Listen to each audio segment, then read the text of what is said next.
भूतिया हवेली का रहस्य। गांव के बाहरी हिस्से में एक पुरानी हवेली खड़ी थी, जिसे लोग भूतिया हवेली कहते थे। उस हवेली के बारे में कई डरावनी कहानियां प्रचलित थीं। कहते थे कि रात के समय हवेली के अंदर से अजीब चीखें सुनाई देती थी, और जो कोई भी वहां गया, वह वापस नहीं लौटा। गांव में अर्जुन नाम का एक युवा रहता था, जो इन कहानियों पर विश्वास नहीं करता था। वह हमेशा इन बातों को अंधविश्वास कहता और लोगों को चिढ़ाता था। एक दिन अपने दोस्तों से बहस करते हुए उसने ऐलान किया, आज रात मैं उस हवेली में जाऊंगा और तुम्हें दिखाऊंगा कि वहां कुछ भी नहीं है। अर्जुन के दोस्त उसे रोकने की कोशिश करने लगे, लेकिन उसने उनकी एक नहीं सुनी। उसने टॉर्च और एक रस्सी ली और हवेली की ओर निकल पड़ा। रात का समय था, चारों तरफ घना अंधेरा था और हवाएं सन्नाटे को तोड़ रही थी।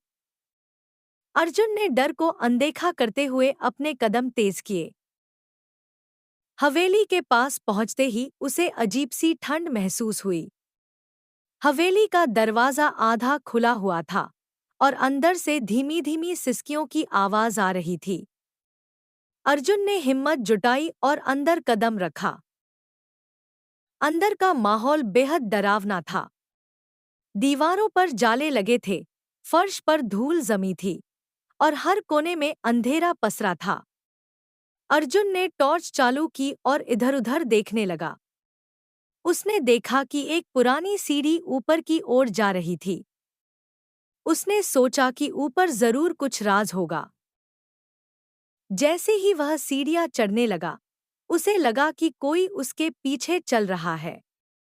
उसने पीछे मुड़कर देखा, लेकिन वहां कोई नहीं था।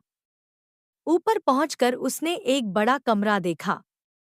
कमरे के बीचों बीच एक लकड़ी का झूला लटका हुआ था, जो धीरे धीरे हिल रहा था।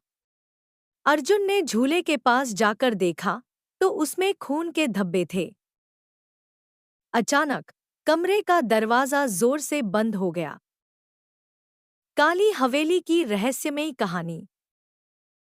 गांव के कोने में एक वीरान और डरावनी हवेली थी, जिसे लोग काली हवेली कहते थे। कहा जाता था कि वहां जाने वाले कभी लौटकर नहीं आते। हवेली के बारे में कई कहानियां प्रचलित थीं। कुछ कहते थे कि वहां आत्माएं भटकती हैं, तो कुछ का मानना था कि हवेली के अंदर कोई अज्ञात शक्ति बसी हुई है। एक दिन गांव में शहर से एक युवक आया, जिसका नाम अर्जुन था। वह निडर था और भूत प्रेत की कहानियों को महज अफवाह मानता था। जब उसे काली हवेली के बारे में पता चला, तो उसने तय किया कि वह वहां जाएगा और सबको साबित करेगा कि डरने की कोई बात नहीं है।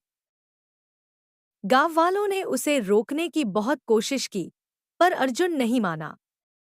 रात के समय, जब पूरा गांव गहरी नींद में था, अर्जुन टॉर्च और कैमरा लेकर हवेली की ओर निकल पड़ा।